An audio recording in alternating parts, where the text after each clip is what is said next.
Welcome to the Real News Network. I'm Jess Lenore here in Baltimore, and we have some breaking news for you. The city of Baltimore faced by an ultimatum from activists, a Be More block, of tearing down. They said they were going to tear down the statue of Robert E. Lee, which is here at Wyman Park tonight, Wednesday, if the city had not taken it down. In the middle of the night, something like 4 or 5 in the morning, the city came in, and as you can see, they took down the statue of Robert E. Lee, which has been here since the 1920s. It was really an homage to white supremacy, to racism, the lost cause. The statue was built at a time when Baltimore had the nation's first racial segregation zoning law, which still has a huge impact on the city today. The city council had unanimously voted to take down these statues immediately on Monday. And now I'm here with somebody to talk about this a little more. Can you introduce yourself and tell us why you're here? Hi, I'm Ryan Flanagan. I'm a lifelong Baltimorean and someone who's always lived within, close proximity to these statues, and I just couldn't say clearly enough how pleased I am that we saw like a grassroots movement really bring this issue to the fore and make it inescapable for our politicians and our leadership. And now, even though it's just a symbol, I think we've seen in Charlottesville that symbols matter symbols matter, and now these are done. We have other things that are pressing that we need to work on, but today's a good day. So I'm going to just show everyone what the statue used to be, and it's gone. It is gone, and you can see activists put up this statue, which was removed at least a couple times yesterday, of a black woman in its place.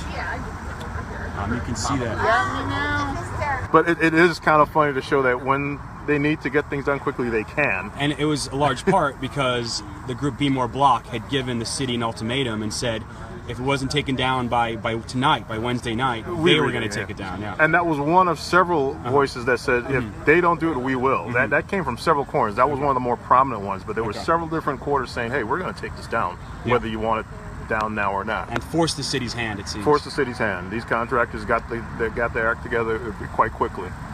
And this is just one of One of four that were identified to be removed. I do believe this was the largest, most imposing one. Yeah. And it's been a flashpoint for years. It's been protests years. Yeah. Not only protests, they come here on, was it Lee's birthday, I think, and they have the little ceremony. Okay, my name is Andre Robinson. And you're from Baltimore? I'm from Baltimore, yes. Okay, so this has been here for 70 or 80 years. Yes. It was taken down in the middle of the night. Right. Just a couple days after the violence in Charlottesville. Right. What are your thoughts about it? You seem to be out here. You said finally. Well, I was here yesterday. Okay. I was here last night. Okay. And we had a great discussion last night about where this country is as far as race and, what happened in Virginia over the weekend. And it just brings, somebody asked a question yesterday, why now? Yeah. And the answer was because it's bringing stuff. It's like a submarine under the surface. Yeah. And now it comes to the surface. You have to deal with it.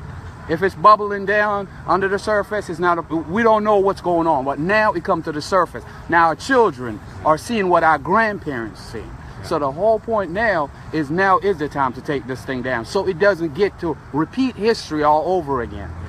Yesterday, on Tuesday, Donald Trump defended Confederate statues. Exactly. He defended the people that rallied in Charlottesville. Exactly. And his campaign has empowered white nationalists and neo-Nazis nationwide. Right. Is that what you're talking about? I'm outraged about it. Yeah. I'm outraged because I'm on CNN every day and I'm getting the updates of the news, and it really is discouraging and disheartening to know that the president is picking a side, and the wrong side.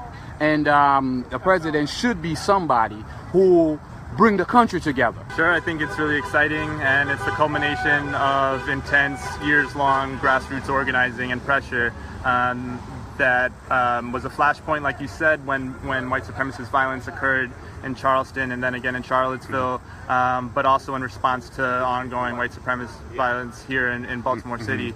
And so, Frederick Douglass said, power yields nothing without demand, right? And that's exactly what happened here. It was, this is too expensive, this will take too long, and ultimately when push comes to shove, the government will respond when we force the government to respond and not before.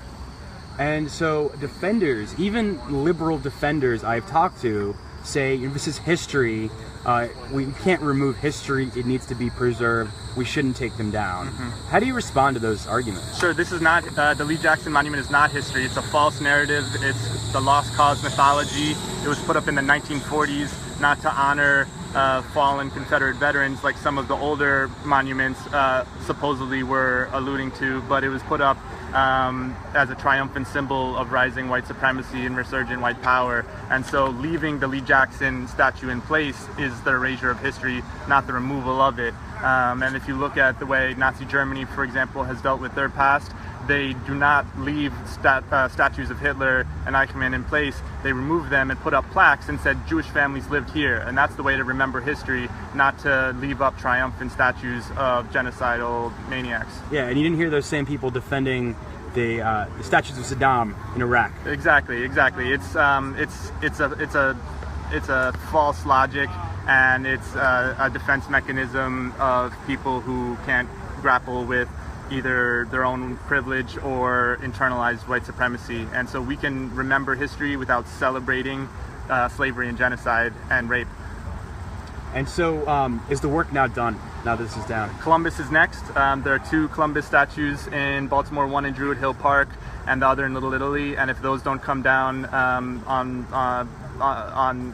based on government action from the city, then they'll come down based on grassroots action. So those are the next 2. Columbus in Druid Hill and Columbus in Little Italy. Columbus started the transatlantic slave trade. He brought syphilis to the hemisphere. He was a rapist who took indigenous women to Europe and had sex with them against their will. And so we're planning a funeral for Columbus to lay him to rest and to move on to the next chapter, so we can celebrate people like Thurgood Marshall and Harriet Tubman and Frederick Douglass, and hold up those leaders who struggled against that type of oppression instead of honoring those who initiated it.